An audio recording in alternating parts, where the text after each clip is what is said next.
Hi, everyone. I guess we're live. If you're watching us, please leave a comment here to let us know if we're live.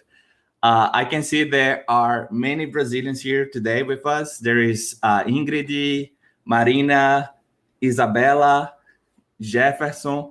Renata is also with us there and here. Uh, Yes. So, good morning, everyone. We're starting this session today. My name is Caio Calado. I'm going to be moderating this session today with you, and I'm here with friends. Um, we're really happy to talk about the Brazilian market and to share and host this session with friends.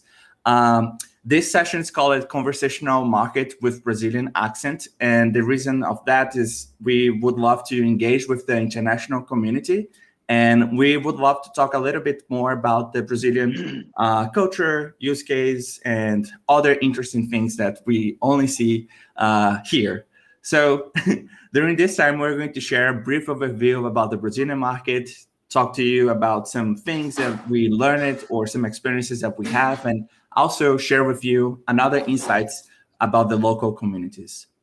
So this panel today, it's, as I said, with friends. My name is Caio. I'm not going to be speaking a lot. I'm going to be more just hand over the question. But I'm here with Janaína. Hi, Janaína. Hi everyone. Hi. Can you introduce yourself just a little bit? Yes, of course. I'm going to ask everybody to introduce briefly. Yes. Hi, my name is Janaína Pereira. I was born in 1987, proudly Black, and I got an international certification in UX PM.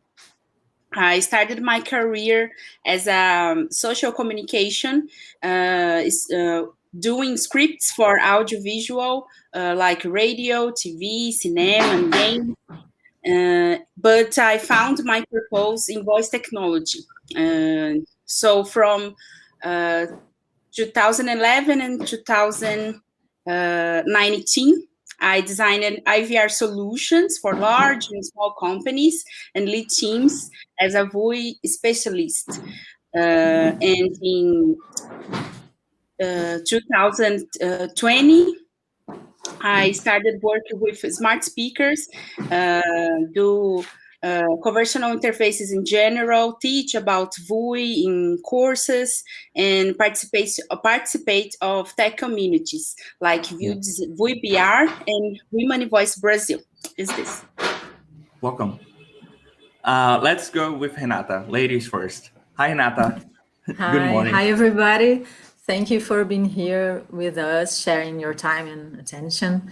My name is Renata Cavalleiro. I'm from Rio de Janeiro in Brazil, and I work as a team leader at SmartQ. And my wonderful team is in charge of training bots, the process we call curadoria or curation. And I'm truly honored to be here with Pietro, Gianna, and Caio. I'm literally swimming with the big fish in the sea. And I hope you all have the great time here with us. We're in the same ocean. Everybody is part of this. So yes. Welcome. Hi, Pietro. Good morning. Hi, good morning. Good morning to all of you guys. My name is Pietro. I'm a co-founder at Smarters. We are an artificial intelligence company focused on the development of conversational agents with the mission of making our lives smarter. And we combine our own technology with problem immersion to create conversational business solutions. And along the way, we became a Facebook marketing partner, a WhatsApp business solution provider, and we are helping Instagram doing this beta program for messaging. So good morning to everyone. Or good afternoon. Yeah, or good afternoon if you're in Europe. Perfect. So let me tell everybody how this session is going to be. So today we're going to have two parts on this panel. First, it's going to be an intro. I know that the Ibero-American conference is not only for Brazilians, there are many other countries. So we would like to divide this panel in two parts. One is going to be a really brief presentation with an intro about the Brazilian market. And then we're going to open to like a discussion, and we all of us are going to talk a little bit about the Brazilian market and also share a few things about the Brazilian way. We also have a word for that in Portuguese, but we're going to get to that in a few moments. And moving to the end, we're going to open for a Q&A with the audience. So if you're watching us live, I can see there are many people here. Another Aline, Livia, Lais, Aline, Marina, and yeah. So I invite everyone to share comments, questions, insights, or even your Brazilian experience with the local community. And we're going to love to have a conversation about that in the end. Okay? So let me start first with the quick intro. It's going to be 2-3 minutes, basically. If you're not familiar with the Brazil or the Brazilian market, welcome to Brazil. So we are a really, I would say, unique ecosystem of many things combined with messaging, cultural, and the need for new technologies. And in Brazil, we have like a need for conversational products and to have companies adopting these solutions. So I'm sharing with you like research made by Mobile Time, which is a Brazilian news source. They have been doing this landscape and research about the market for the past 4 or 5 years, I guess. And last year, Fernando Paiva shared really insightful reports about the ecosystem in Brazil, which he says, the use of chat and voice bots has become more and more natural in Brazil. As a result of the maturing of this market, the increasing adoption by companies of all sizes and sectors, and the opening of WhatsApp Business API for chatbots. The strangeness of talking to a virtual assistant is no longer an issue. Little by little, Brazilians realize that they can get what they need quickly and efficiently by interacting with a robot. So we can see that that's actually true when we look to the numbers about the Brazilian number of companies in terms of platforms and ISVs. We also see a bigger number of exchange interactions or messages that also is growing for the past year, and last year only grew about 50%. And the number of bots that we can see in our country, that today we have about 100,000 active conversational experiences deployed by solution providers and also for companies. So today the panel here is really interesting because Renata works for a provider. Pietro is a founder of a provider. Janaína works in a big corporation. So we have a bigger perspective here on this panel. And just to give you like some insights, little insights on that number, the growth from last year to this year was 80% in numbers in the number of platforms and ICVs. As I said, 50% growth in the number of exchange interactions and 68% growth in number of conversational experiences deployed just from last year. So it's heat. The Brazilian market it's getting a momentum, and things are starting to be bigger and bigger. And another thing that would be insightful for the international community to know is that last year only 250 million USD were invested in venture capital and acquisitions of Brazilian platforms and ICV only in 2020. We are in May, and we already saw one company acquiring another one, another company making a what is the name? It's like a fusion. They're kind of combining merging and acquisition. Yeah, perfect. And also there is another one saying that is going to like do an IPO. So yeah, it's hot. So lots of money, lots of investments, and new demand for these experiences. Just to give you like a perspective about where the main use case in Brazil, 64% comes from customer service. We have solutions for sales, back office, billing, and marketing. But the big majority is just to create like better customer services solutions. And when we saw the verticals for conversational solutions in Brazil, we are in basically every industry that you can think of it. There is the financial industry, the retail industry with more than 20% each. There is the tele companies also are adopting this solution with about 14%. And less than 7% is industry, education, health, startups, governments, transportation, utilities, and many other things. So we are really broad market for really broad needs, and we have a really specific way of using these conversational products, especially WhatsApp here. So this is my last slide, and then we're going to open to the discussion. And this is just to give you like a big picture about the workforce. And if you're not familiar with Brazilians, and if you ever meet a Brazilian or you're looking for like a solution provider from Brazil, probably you're going to have many experience in deploying these experiences.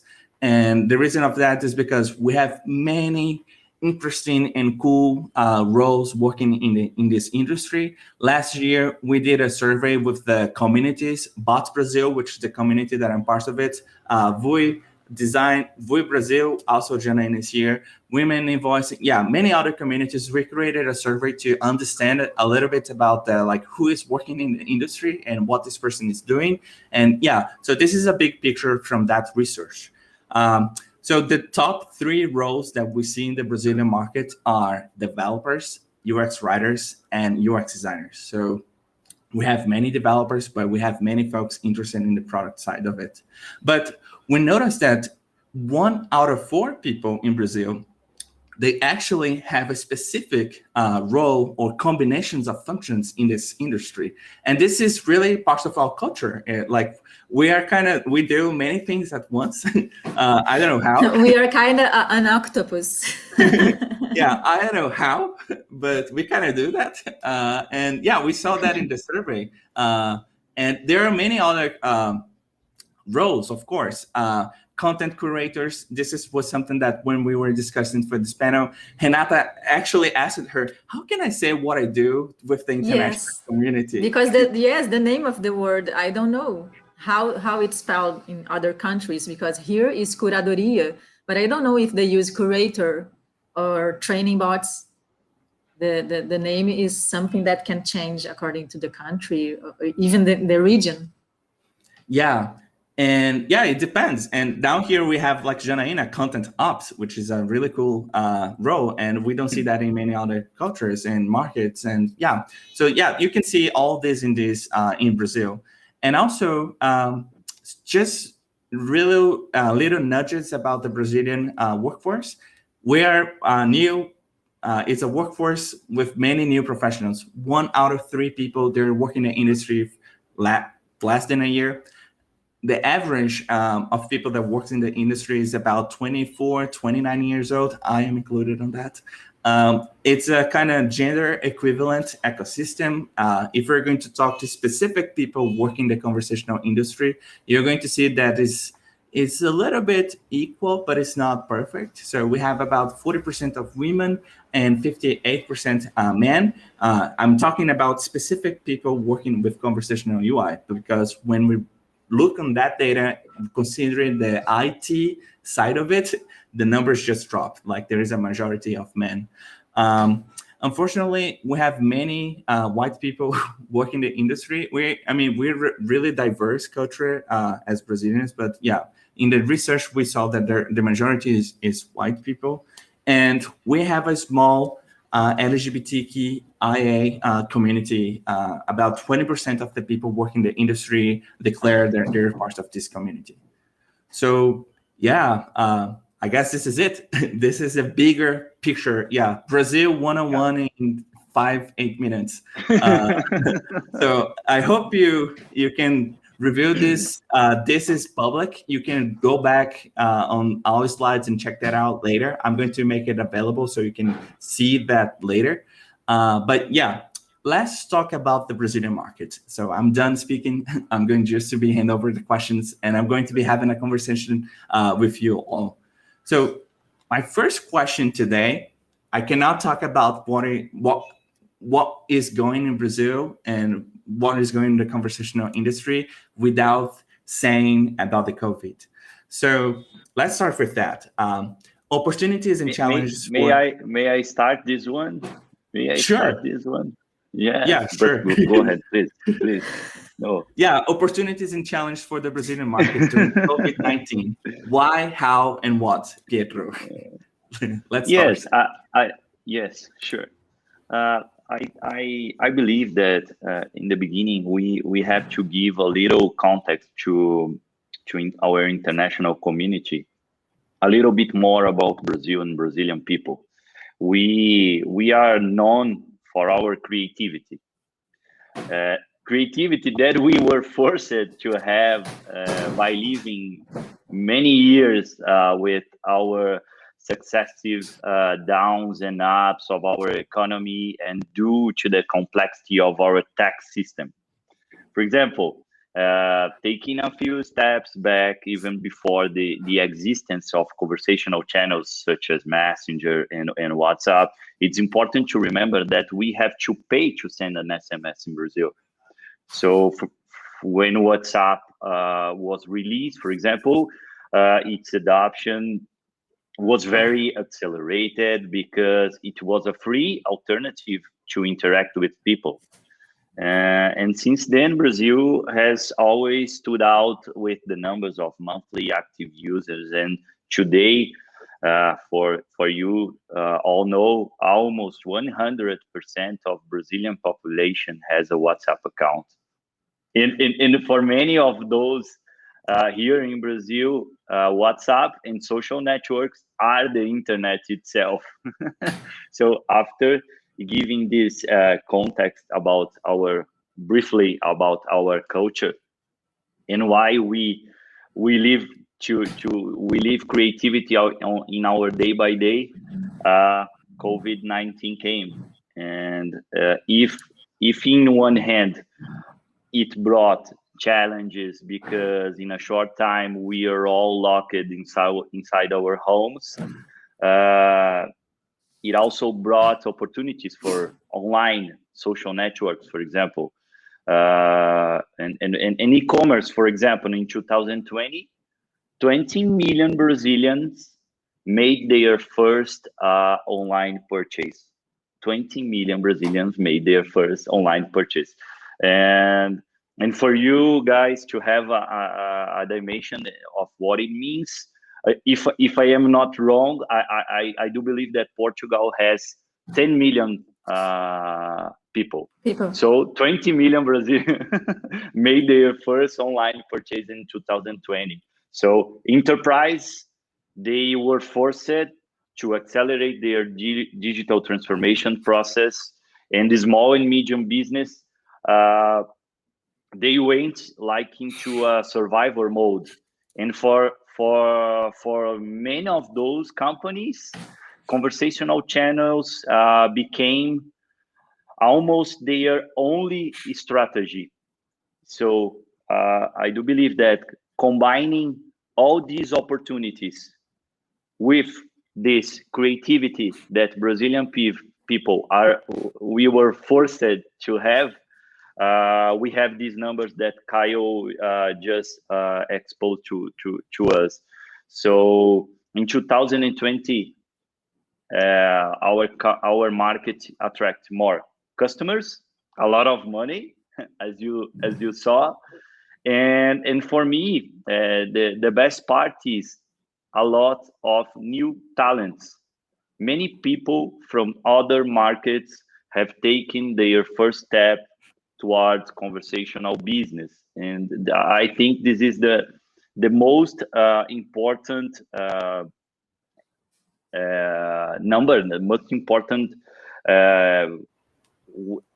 important step that we have in 2020, and COVID brought to us. So I don't know, maybe some unemployed people came to conversational business and so on. So I do believe that we were forced to came to the market. We have new talents, and we have the opportunity to bring communities, more people, and so on. Exactly, and What do you guys think? not only the companies, the people, they need to reinvent Yes. themselves to adapt to this post-pandemic scenario. Janaína, would like to say something about this question? Renata, Yeah. bring another point of view. So many thoughts about the COVID. Many opportunities and challenges at the same time for me.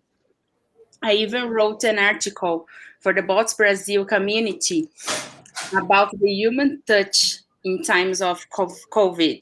I want to talk about the human touch, not even the market. The humanization of conversational interfaces is in the process, not in the form. The process depends on the information in circulation and vice versa. And it's the result of the process that generates the content of the implementation and the creation of the chat or voice bot.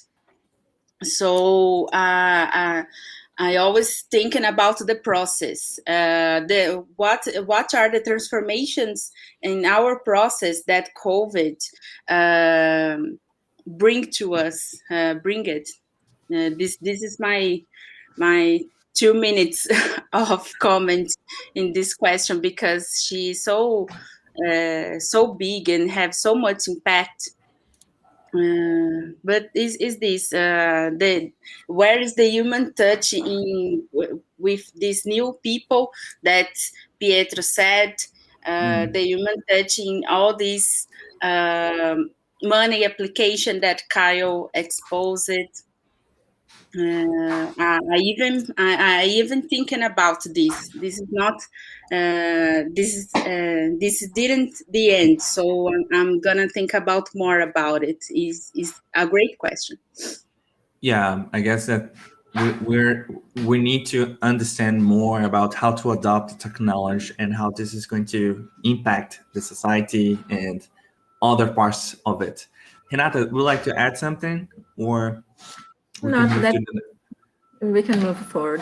Pietro, do you want to say something? You look like you want to say something. No, I'm good. Yeah, I would like to say something before we go. One data that is interesting is about the emergential plan from the Brazilian government. I don't know if any of you know, but last year when the government started to announce that they are going to send money to people, in about 1 month, 30 million of Brazilians, they created like a social security number, like a digital version of it. And even the economic minister, he said like, oh, that's about 30 million people that we kind of didn't know that they exist. We know that they're there, but we don't have like economic data about them. And now we have it.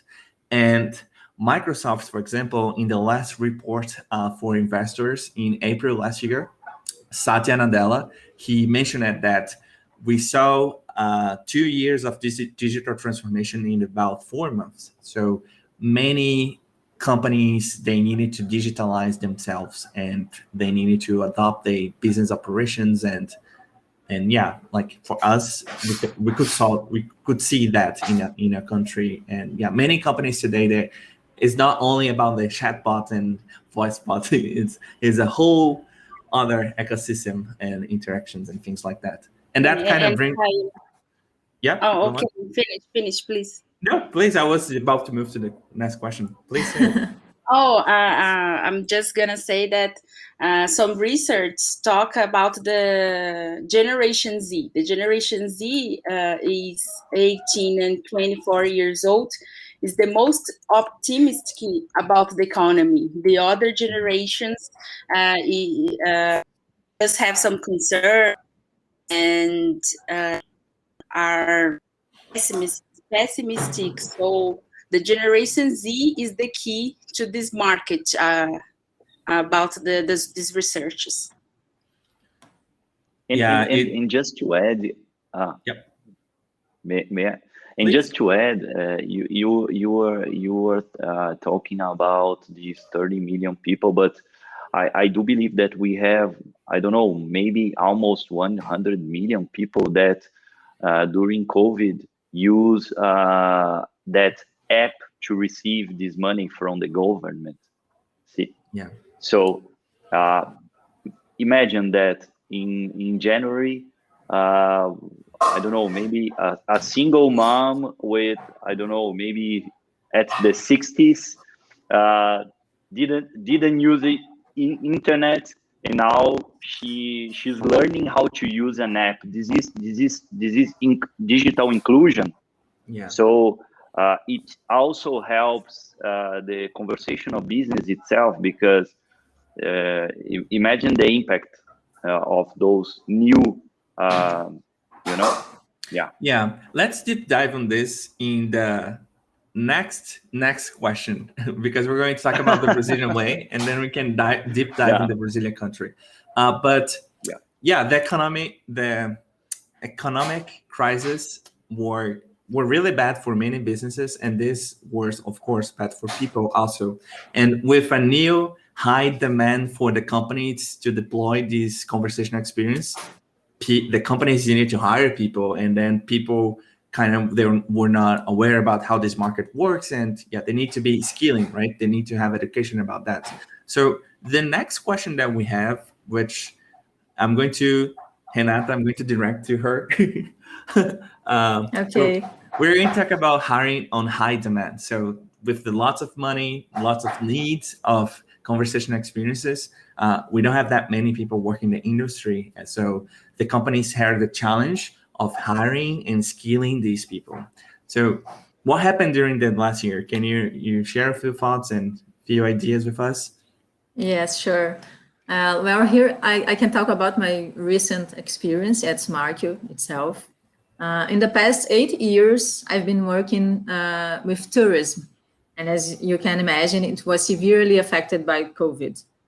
And I found myself in a situation that I could choose, wait for better times and keep on trying, or change my course completely, which clearly meant one thing: leaving my comfort zone.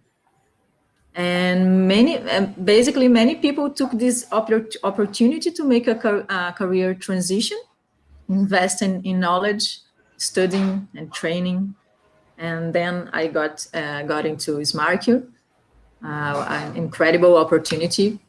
And Smartio, together with Let's Bot, another important community here in Brazil, led by Bruno, they together created a program called Capacita MDT, with a beautiful goal to train women who were unemployed or in career transition, such as I was, in chatbot development.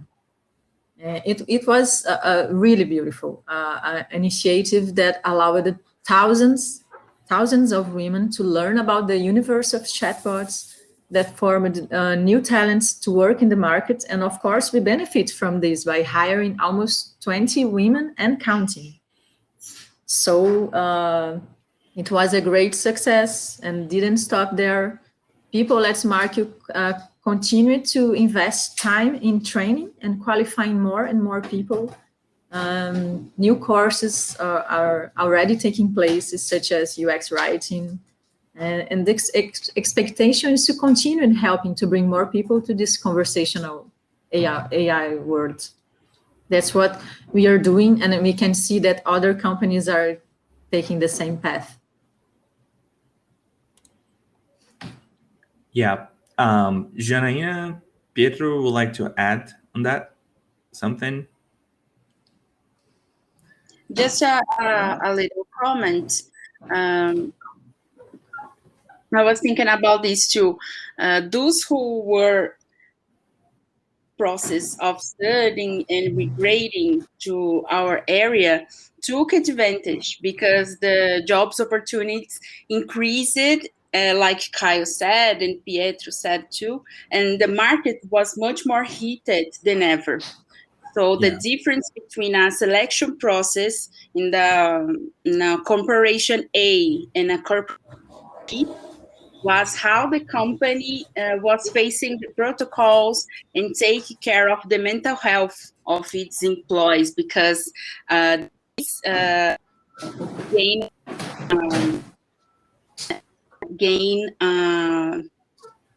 this is so important, even more here. So if the fully remote,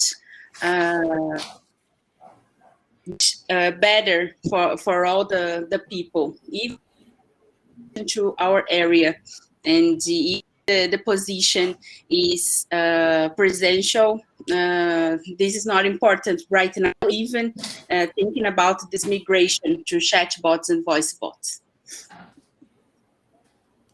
Yeah, the many companies today, in Brazil, they are launching educational and upskilling programs. And some of them, they offer like 100,000 scholarship courses that you can learn, full stack, front end, data science, many other things. And Capacita MDT, which stands for Women Employed or in Transition, right? Mulheres desempregadas ou em transição.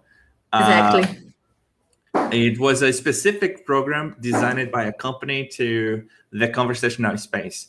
But yeah, if you check the Brazilian market today, we have a challenge of hiring and scaling people. The Brazilian Association of IT Companies, they said that by 2024, we're going to have like about 420,000 job positions that they're not going to be filled because they don't have the right person or the qualified person for that position. Yeah. So many companies today, they're seeing that as a problem, and like many of the conversational platforms, they are also IT companies, and they're trying to help that also. Pietro, yes, do you like in this program, saw the profile, the profile of the person that lost their job in the COVID. Black woman. This is the profile, the medium profile. So helps a lot. Let's Buttons, Marco, congratulations, because this is such a huge term, and we're the second version, please. Yes, it was really beautiful, and I was one of the mentors. I helped the women that were coming to study. We have sessions and lives and many kinds of ways to help these women. Not only one professor, but the volunteers. We have 7 women at Smartio that volunteered themselves to teach and to help these women, and we also learned a lot. It's a two-way. It's a win-to-win, right? Yes. I'm not sure if Janaína lost connection. Yes. Okay. Yes. Hopefully she's. We lost her, but she's going to be back. Yes, I hope she's coming back. I have about. Yeah, sure. Caio, just to add, I think Bruno sent us a message at the beginning. Yes. So Bruno, if you are watching us, good job. Bruno's here. Bruno is one of the. He is the founder. Oh, Jen is back. Jen is back. Oh, Jen is back. Perfect. So let's continue with the discussion. We have about 15 minutes, and we still have some things to discuss. But I would like to invite the audience to please share questions. We're going to open for Q&A soon. The last topic that we're going to cover now, it's about the Brazilian way, which I guess many Brazilians are familiar with this word, jeitinho brasileiro. But we have another word for the Brazilian way that is feijão com arroz, which is rice and beans. Rice and beans. I guess that every Brazilian know about that word, right? Let's let's just make the feijão com arroz. The basic. Let's keep it simple. Yeah, Yes. keep it simple. Let's make it pragmatic. Let's do it. And yeah, whenever you're talking to any Brazilian, you can say either like, let's do something that is just like rice and beans or feijão com arroz. And the Brazilian is just like, oh my gosh, like, got it. Let's do it. Let's keep it simple. So yeah, so let's start with the Brazilian way. And that's my first question for us. Like, how does Brazilian culture, the Brazilian way, influences the conversational interfaces? Pietro, you didn't spoke much in the last question. Would like to start this one? Yes. So at the beginning, when I was giving a little bit of context to our international community, I do believe that it's cultural. It's cultural because we have to live day by day with a lot of creativity to build our business, to build new markets, to hire, to develop new technologies, because there is a quote here in Brazil that Brazil is not for beginners. So we have like a complex ecosystem, tax issues and high taxes, and our economics go ups and downs. So I think this creativity that we have to develop it became our most powerful weapon to get through COVID, for example. So we saw a lot of companies, enterprises, small and medium companies, creating solutions, putting together, for example, WhatsApp app, WhatsApp business app, and WhatsApp business API integrated in one solution. For example, for you to buy from a grocery near to your house using WhatsApp, for example. So I do believe that this Brazilian way of doing things helping us to get through COVID, for example. Yeah, and that's in our culture, you know. We have to do it. Otherwise, nobody is going to do it. Renata, Jana, would like to add something? No, that's it. This creativity. I agree with Pietro. It's the weapon that we have, and we need to work with what we have. Yeah. So if we need to create a new solution, we need to understand what the client wants and provide them with all we can get. I see. Can you hear me? Yes. Yes. Okay. I see that Brazilian culture is present in every word in our conversation design. It's so specific. We have to pay attention to specific words and specific regions. For example, to the understanding of the bot to work. This is important. Like Renata do the curator, the content curator. This is the center. This is the heart of his job. But it still needs to be more present, in my opinion, in business process and interactions in general, because the diversity that is the part of our culture here in Brazil is not yet a reality in technology teams, unfortunately. So we still have a majority of men, white men, even leadership positions, and this is the bots. So in the team of the people, but the conversations itself, design conversation itself, how we can manipulate and distribute the work and the conversation is so amazing. I'm always in love with this process. And to the international friends here, yeah, Brazil and Brazilian companies, they adopt conversational UI in many different ways that you can think of it. From hiring people to sending birthday messages. Many of these interactions, they're doing this through WhatsApp. WhatsApp is a majority in Brazil. We have about 98% of the Brazilian smartphones, they have WhatsApp installed. And yeah, many Brazilians are starting to understand, oh, this is a robot. I can just get my boleto here. That's great. Or my My invoice. My invoice through, I don't need to download an app. And yeah, Brazilians are starting to realize that they can, as we start the panel with Fernando Paiva's quote, like the Brazilians little by little are starting to realize that they can get what they want just talking to a robot. And yeah.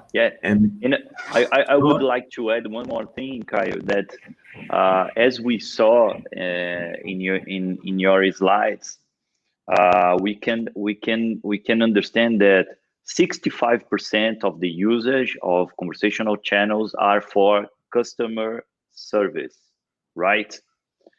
And I do believe that our creativity, we as Brazilians, we understood that WhatsApp for someone is the internet itself. So for example, it's like an operational system, and we can develop inside WhatsApp whatever we want. So for example, I do believe that by 2021 to 2022, we can see marketing growing into that slide, because we can use conversational, we can use WhatsApp, we can use Messenger, we will use Instagram through all the customer journey. We are able to build projects for awareness, for consideration, for book appointments, and also for customer service. So I do believe that we are going to see more solutions like that, more solutions that WhatsApp, Messenger, conversational business, it's not only customer service.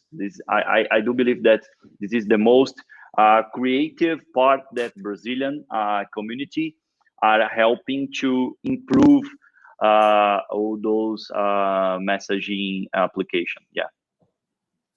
Yeah, it's also customer success. Yep. Customer success. Yeah, customer success is really important part of the business. And I was about to say something with Pietro's point. Says the man. Sorry. No, it's okay. It's okay. I was just to add, like, says the man who sold the very first car in the world through Messenger. I don't know if you know this story, but in 2018, right, Pietro? You sold a car through Messenger, right? Yes, we did. Through using a chatbot. We did not hand over to a human attendee. We were able to sell the Citroën car by a chatbot on Messenger. Yeah. Yeah, it was the very first in the world, and it was it's a really interesting thing. It is a pioneer. Pioneer, yeah. So let's move when was it? 2018, right, Pietro? 2018. Yeah. Yeah. Let's move to our last question. We have about a few minutes before we finish. Again, to the audience, please share your questions. Maybe we can answer one or two. The last question, though, it's about the ecosystem and the communities down here. So my question is going to be I guess Janaína can start with this one, which is basically like, are there open communities in Brazil? What are they, and how does it help professionals and companies in the industry? Great, thanks. Short answer, because in a community you have just talk about the community is sufficient. But let's go. I participate in 2 open communities here in Brazil, VBR and Women in Voice Brazil. So one is totally Brazilian, is the VBR, the first Brazilian community of voice technology here.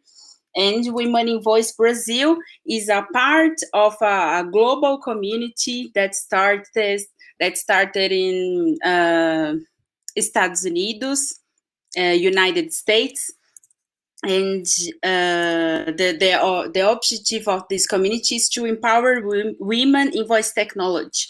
So I participate in these 2 communities, and there we seek to exchange information, knowledge, jobs opportunities, joys, pains in our day.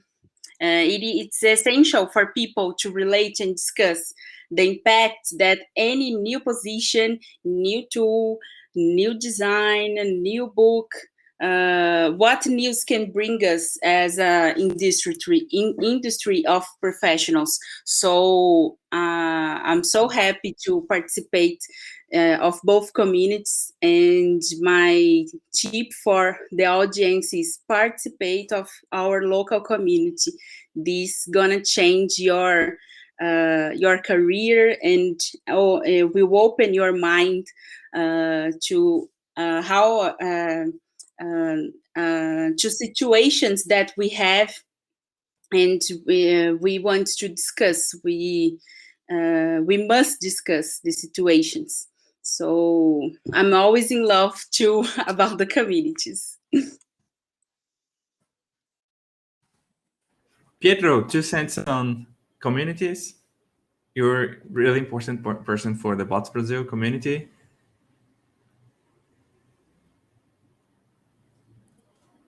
We cannot hear you. The classic. I do believe. You're muted. The classic. Yeah, the classic. I do believe that the communities that we have here in Brazil, they became the main part of our process, because by interacting through the communities, we can see our limitation become innovation. When we didn't have our tools, you are able to go to a community, and with the help of this community, you can build your own tools. If you do not have references, you can go to the community. And if you still don't have references, you can, at the community, be the pioneer yourself.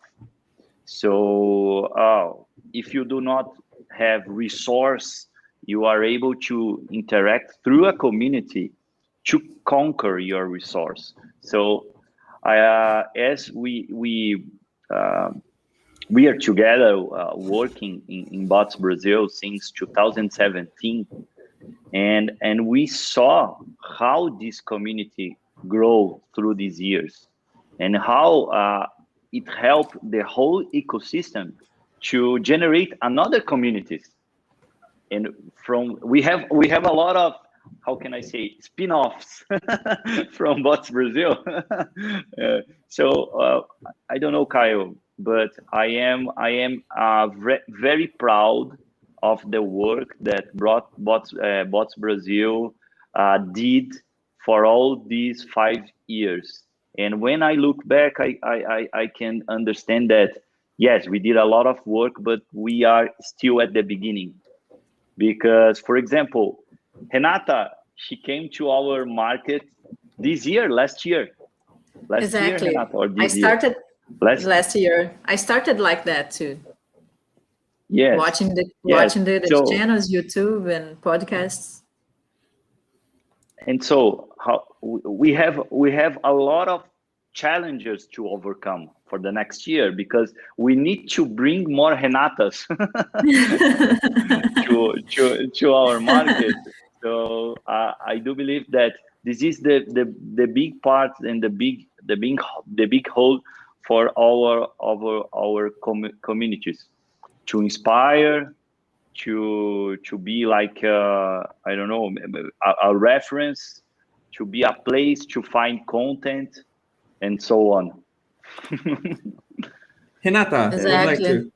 Yes, I agree, because people here, they are very collaborative. It's a constant exchange of experience. One helps the other.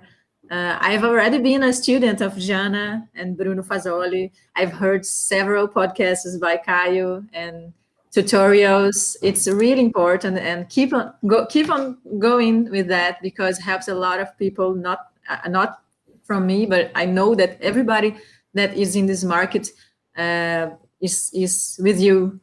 They talk about the experience they have. They talk about every time, because there's so much to learn and to pass to the others. And here in Brazil, we are experts to do that. Yeah, it was a privilege to get to know everybody. Like, I'm here. Everybody that are here, we are here because of the community, right? I met Pietro through Bots Brazil. I met Jana through Bots Brazil, and even for vui Brazil. I'm not part of the organization of vui Brazil, but I was there helping Jana, supporting Jana, and helping other communities. UX Writers Brazil, Agno is a good friend of us. Mariana, the Tech Writers Brazil, which is a new community. So yeah, Yes. we're starting to create like ecosystem of communities, and yeah, we try to support everybody, even though we have some limitations, right? We're people, volunteers doing this for fun, but yeah, we achieved some milestones in the past that is so. When we look back, I'm just like, oh my gosh, that was so crazy that we did that. Like, yeah, 2 days ago, 2 years ago, 2 years ago, in 2019, we were hosting Pietro were there with me also. We were hosting the World Bot Meetup at the Slack's official office in San Francisco, with more than 100 attendees and 34 countries in the audience. So yeah, it was really crazy to think about that. And we did that for 3 years. And unfortunately, because of the COVID, we didn't continue to do that. But even though in 2019, we did like an open agenda for Brazilian companies to visit Silicon Valley companies, and yeah, getting to know the local community there. And all of this was just for free. Yeah, there are some things that money cannot buy, which are connections. And yeah, I guess that communities are the great place to get to know everybody and connect with everybody. So yeah, it was a privilege to be here today with you. Renata, were you about to say something? No. No? Okay. So anyone would like to add a final thought before we move to the Q&A, or good to go? Good to go. Good to go. Perfect. So so we're getting to the end of this session. We have about I guess 5 minutes before we finish, and this might be the sign that you're looking for to send some questions to us. I invite the audience to please share your questions, comments. We're going to try to answer a few of them until the time is over. But there is one first question that I saw in the Q&A session. It comes from Ingrid. Ingrid, I don't know. Ingrid. Sorry. So her question is: ages over 60s are not seen by the conversational market, but they're working and most of the time responsible for the sustain of the whole family. How do you see this change in a near future of the conversational market? And I guess it's targeting the third generation. Who would like to start?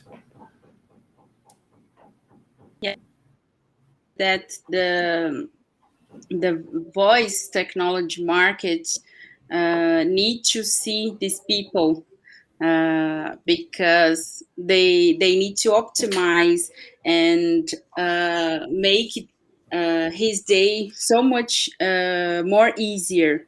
And the voice interaction is the key for them, because they don't have the scholarship and the understood of the initial technology here in Brazil in 90s. So these people are digitalizing itself. So is more likely for them, in my opinion. I saw for my father. My father asked Alexa all day and all things. How can I go to this place? What my team made some goals in the football, so the soccer game. So these people needs voice technology, in my opinion. Pietro, Renata? Please, Renata. Oh yes, I agree with Jana. The VUI is the next step. Yeah, I guess that the third generation, the elders, they're starting to realize that they can say things and they can get things done, right? There is one thing I'm going to point it out to Jana that sometimes she brings to us, like her father. She was kind of, Jana, you can say, I'm going to say it, but if you'd like to correct me, or do you want to say it? Oh, no, stay, please. Yeah, sometimes Jana shared this experience with us. Like one day I was upset and trying to find something, and then my father said like, "Oh, you just need to talk to the mic." And then she was like, "Mic?" And yeah, to the mic, just say it, and it's going to get it to you. Little And mic. In Portuguese is microfoninho, but in English, little mic. and yeah, they're starting to understand like, oh my gosh, like I can just say it, and yeah, they're going to get things done. And yeah, I guess that the elders are starting to become more tech, and yeah, it's a challenge that they need to be digitalized also. There is one presentation that I saw one day. It was from someone from Globo. Globo is a big Brazilian channel. That they said there is the age before voice and there is the age after voice. And yeah, just to give you a number from Google, for example, 1.3 billion of children, they're growing up in the world that the voice is a medium. They can say it and things are going to get done. So imagine growing up with that mindset. It's a completely different perspective. And us here, we are the diskette generation, the MP3 generation. Don't mention it. But for the upcoming children, they're in this voice mental model generation. Pietro, like to add something? I have another question here, but I guess yes, let's move on. This. Let's move on. Yes. Yeah, Pietro, maybe we can be brief on this. But this question is from Jose Abreu. His question is about investments. Like, are the big companies investing in chatbots, IA, etc., or not yet? The current COVID and political crisis is affecting this investment. I guess we touched about this, but can someone just briefly? They are investing. They're investing. We have a lot of money coming to Brazil, to companies, to the market, through customers. So there are a lot of projects going on. So the answer is yes. The short answer is yes. We are.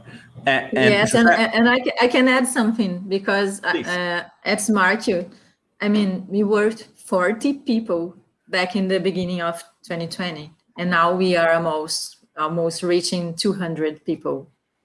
So I think it's you can have a clue by this information, because we are growing. There's a high demand for this kind of service. We touched on this, Jose, in the beginning of this session. So if you'd like to go back once we finish, you can check that out later. And there are some links that you can check that out. And yeah, I guess we're getting to the end of this session, everyone. It was a pleasure to be here today. I would like to just say, I saw there are some more questions, but can you see my screen? Yeah. Yeah, perfect. I saw that we have some questions coming up, but I would like to invite you to book an appointment with the speakers to answer some of these questions, or add us on LinkedIn and following us there. I'm adding here in the chat like the link to this session, to these slides, so you can check the references and even find our LinkedIn. So yeah, I just would like to say thank you so much, everyone, for being here today. Thank you, Pietro. Thank you, Janaína. Thank you, Renata. Would like to say something, final thought before we go? Yes, sure. I would deliver a quote. Limitation generate innovation. So, these guys, have a good one. Yes, that's a good one. Thank you, guys. Thank you for sharing this time with us. It was a pleasure to be here. Yes, thanks a lot. Our content here in Brazil is so amazing, and talking about this in English is important. So thanks for being here. All right. So thank you again. Oh my gosh, my Alexa, no. Alexa's going to say something. I said, thank you so much for being here today, and have a wonderful day. Today is the mid of the week, so have a good rest of the week. And bye-bye, everyone. Good conference. Bye-bye. Bye.